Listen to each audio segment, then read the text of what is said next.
Alrighty, ladies and gentlemen, it is time for game number 5. This is match point. Win this game and forever a hero. Lose this game and it didn't matter. All that effort was for nothing, right? That's how it works.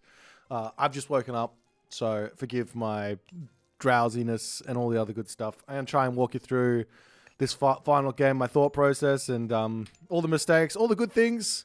I wanted to address one comment about negativity or whatever. I don't know how to put this, but the only way for someone to get better at something is to first understand or first recognize that they are doing something incorrectly. So if I'm overly negative on something that I think that I'm doing incorrectly, that's because I would prefer to not do that thing in order to get better. That's the goal of these sort of reviews for my own personal gain. I'm really happy. So I'm having a great time. I'm having a great time in these tournament games. They're really stressful, lots and lots of fun. And yeah, so far I'm actually pretty happy with my performance, even if there's been some really I'm like Captain Mr. Inconsistent, right? Like one game I feel like I'm playing amazingly, the next game I feel like I'm playing terribly. There doesn't seem to be that much of an in-between thus far. But anyways, let's talk you through my thought process here. We're playing Kronos versus Shenong. He had Shenong and Fuxi remaining. A little bit surprised to not see the Fuxi here. I think Fuxi is really, really good into both. What did I have? I think I had Thor and Kronos. I think Fuxi is really good into this. I was kind of thinking, well, if I pick Thor's good into Shenong, less good into Fuxi. Actually, probably both about similar, to be honest. And with Fuxi having a bit of a bonus. And then Kronos is good into Shenong and okay into Fuxi, I think. Nonetheless, I feel like I'm happy with this matchup, playing Kronos here. I have a pretty good idea of what I want to do, what I want to achieve. Effectively, I'm going to be going for a nice cheeky little poke into his main base. If I get any kills, it's fine. If I don't, it's fine. I'm just looking for effectively the refund back on my Prometheans while doing some damage. And I'm going to be going for a quick town center here. There's not a good option for aggression on this map. I've already seen something very wild, which is that this tree line here normally is open. I'll give you a little look. Normally this is open, but it's completely closed off here, which does mean that we have an incredibly defensive map, and the same thing on the top.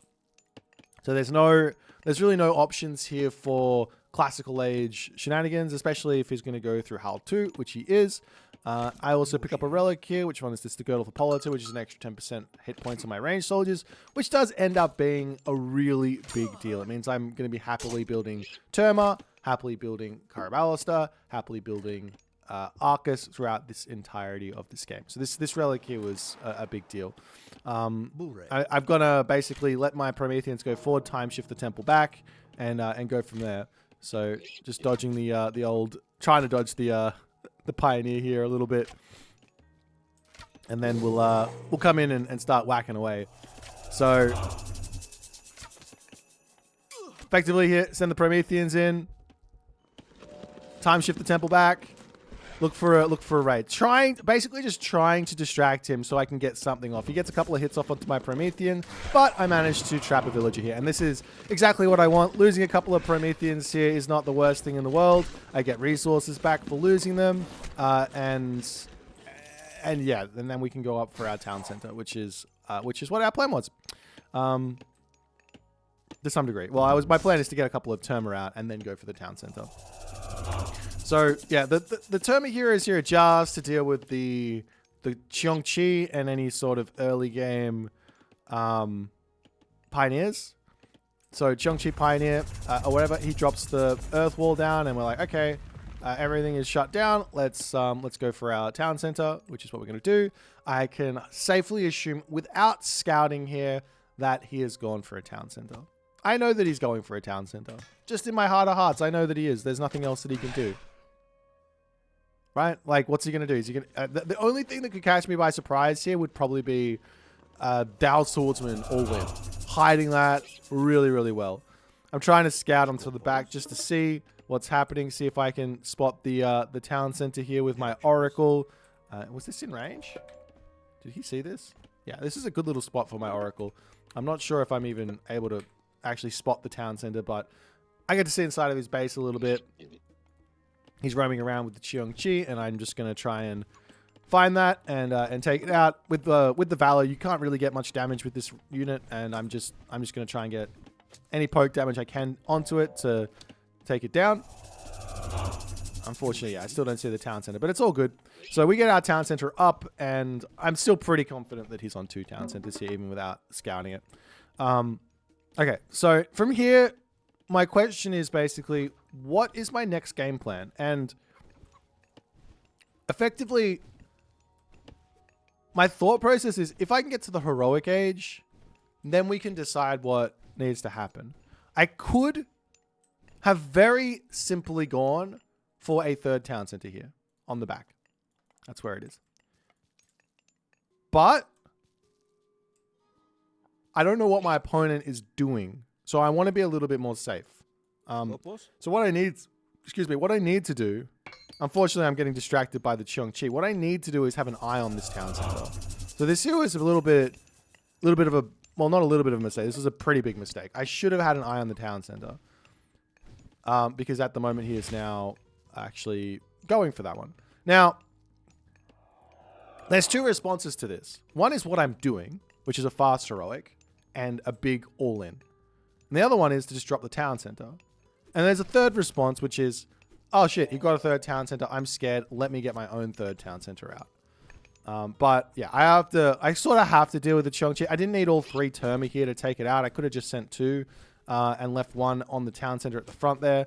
But nonetheless, I'm going to clean this guy up as my Javelineer, my Terma here are drunk and missing, all the other good stuff. So now we can move forward. So at the moment, we're 2 town centers. We're going heroic age. He's going for 3 town centers. You can kind of see from the thing. And we're going to pop up and see exactly when it is. And effectively, I just need to decide, do I chase this or not? Do I go for a town center or not? He just puts it up. I didn't know when he got it up. I assumed here that this was up a little bit faster, but in actuality, I spotted it instantly as soon as it finished there. So I go, all right, well, this is decision time. This is literally decision time. This is where you decide exactly what your strategy is going to be. I'm aiming for a heroic age all in here. And I go, in the moment, I go, I'm scared. That's legitimately what happened. I go, I'm scared. Straight up, I'm 100%. This is like, I don't think it's nerves. I don't think it's any, I think it is. I think it's just the fact that I'm in a game 5 in a tournament and I don't want to risk an all-in right now. I 100% believe that if I was playing on ladder here, I would go for a 2 town center behemoth heroic age all-in. And I would probably win. Like probably 90% of the time. But I'm scared. So I dropped my 3rd town center. This town center makes no sense, given that I've already gone heroic age. In my entire like flowchart of how to play an Age of Mythology game, this makes no sense. But we go for it, and now we go. There's only one option when doing this, which is now we're going Mythic Age. We're going to set up a palace on the front. We're going to distract on the back. We're going to set up a palace here. If I can snipe some, excuse me, if I can snipe some units, happy days. He comes out with some halberdier, and I say, great. Let's push forward. Let's drop our palace down when we can, and we're going to go to the Mythic Age. I get a couple of behemoths in. I'm not looking to waste these. I want to save these for my all-in. Or not my all-in, my attack, my timing, my bad timing. But yeah, that's the game plan. We're getting our economic upgrades in now and going to sort out our economy. I should have actually put the palace down before these barracks. Actually, like right now, I'm actually remembering what I was thinking. I was actually thinking to do the all-in, but offer 3 town centers in the heroic age, which for sure would not have worked. That's why I put the barracks up first. And then I was like, no, this isn't going to work. This is taking too long. And I go, okay, palace, and we're going to flip all of these villages off of wood over onto food. So yeah, you get like in real time here, you can actually see my brain ticking going, no, this is stupid. Everything, like if I stayed 2 town center, great, this would have worked. But 3 town center, no. He's going to be able to hold this. It's not going to work. So we flip over onto food. I've already got a whole bunch of villages onto gold here. I can move these villages off of food over to gold to get the gold in to go to the next age. I pre-queue Atlas. This is what I want. I have my palace up on the front, and we're going to shoot up to the next age. I was talking with someone about this, and they were like, "You should have more oracles out." And I thought, no. The timing is everything. I don't need more oracles out. I need all the resources I can for this mythic age as fast as I possibly can. There's probably some truth that I probably could have taken maybe 4 villages off of food, put them over to gold, and then just got 1 or 2 oracles and delayed my my mythic age by 30 seconds or something.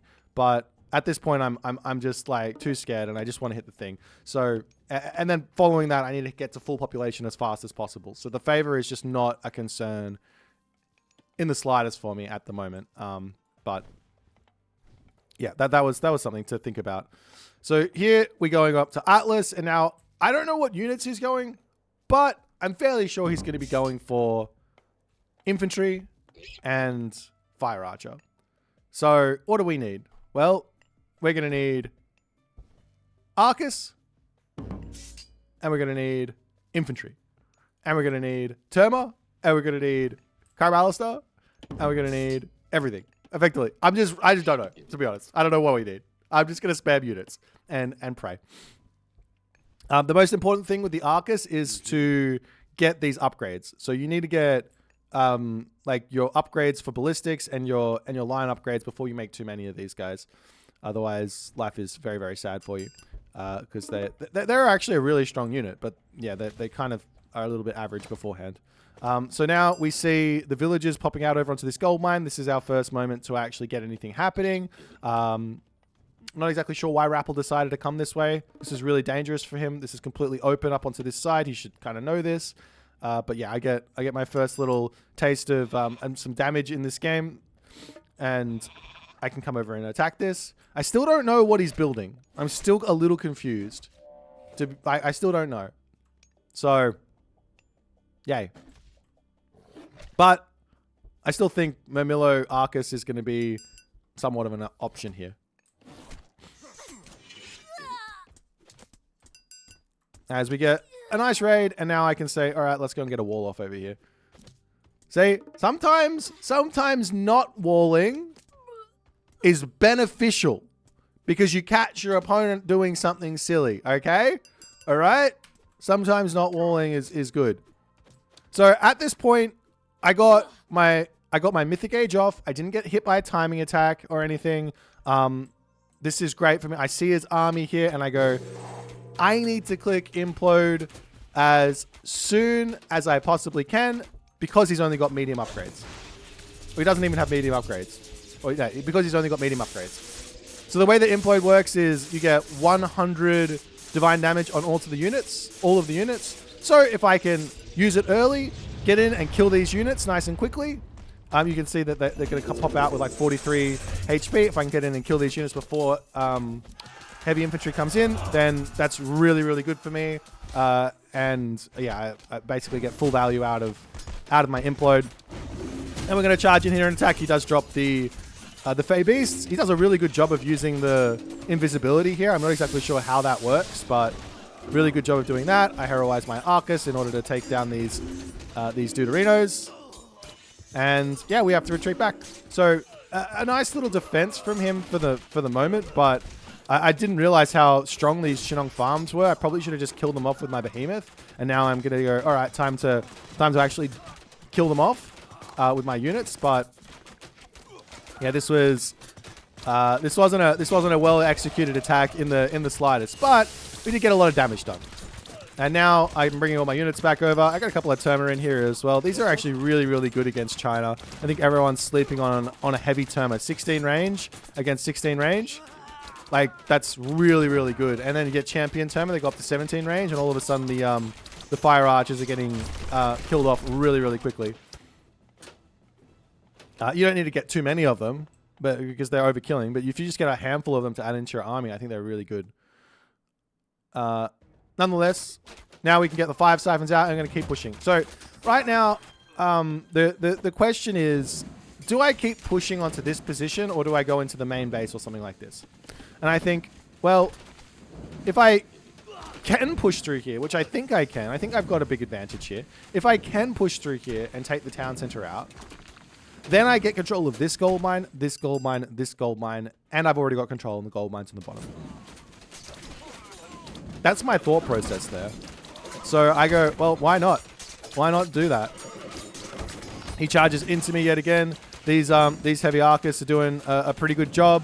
I got the champion Mermillo as well. Just need to make sure that I'm not fighting or not chasing his units. Or basically, I need to make sure that his fire archers are only allowed to attack my Mermillo when my Mermillo are attacking his Stout Swordsman, basically.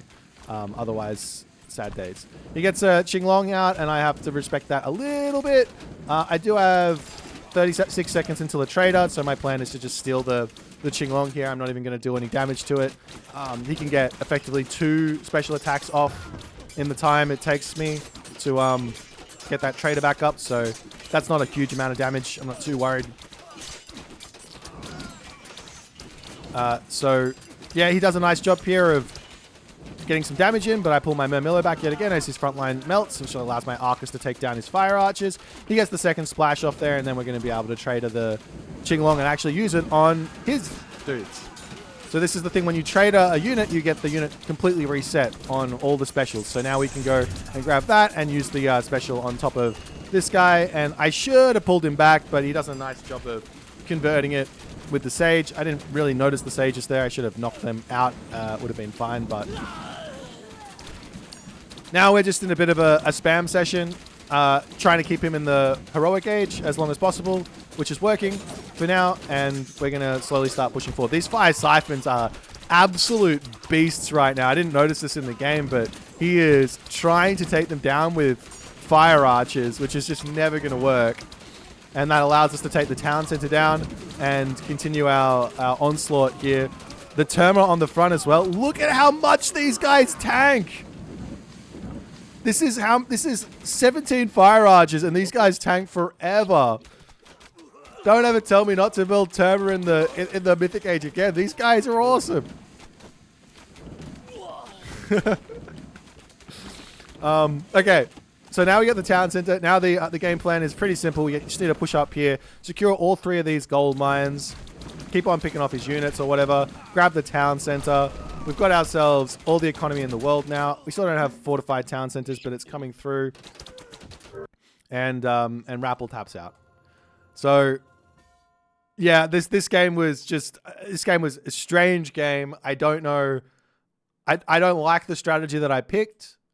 It was picked from pure fear of losing a game 5. I wanted to just ensure that I'm very happy, healthy, and good to go. And I didn't want to just like lose a game based on something stupid like just a timing attack not working or me not executing in a game 5 like that. But ended up that it worked, and I think there was maybe a little bit of like, I don't know if Rapl had the units out to defend the 2 town center all in or not, but there might have been a little bit of him scared that he didn't really know what I was doing. He saw all the military barracks down. He knew that there was units coming, or thought that there was units coming, so maybe there was a little bit of mind games that were happening there. He sent the Chongqi in. Maybe, just maybe, if instead of trying to stay in the heroic age, he went to the mythic age straight away, I would have been in some trouble. I don't really know. But yeah, it was a really good series, really fun series. I'm very surprised that I won this one. I expected Rapl to play at the level that he played in there were 3 games here that he played at a really, really high level. The game on the Hades game, the Poseidon versus Hades game where he played Hades. Where he played Hades. He played really well in the what was the other game? My brain is blanking on it. and the Uranus ISIS game. What was the other game? I legitimately can't remember. But yeah, those three. Oh, the Zeus versus Set game. That was his like best. I think he played that one amazingly. I expected that level, and I think maybe I don't know. This game here just didn't really feel like I was playing the Rapl. Unfortunately for him, I'm not sure what went wrong, but I didn't feel like I got that much resistance, and things just kind of just went well for me in this game, regardless of the fact that I did a bit of a funky strategy. So well played to the Rapl. Thanks for the games. I definitely think he is going to make it far in this tournament, this group stage. He's either going to come second or third in it, and then he's going to power through the playoffs really, really easily. I think he's going to get very far. Super strong player. So thanks for the games again, everyone who's watching. Comments, subscribe. Thanks for the support. It means a lot. This is a really fun experience for me. And we'll see you in the next one.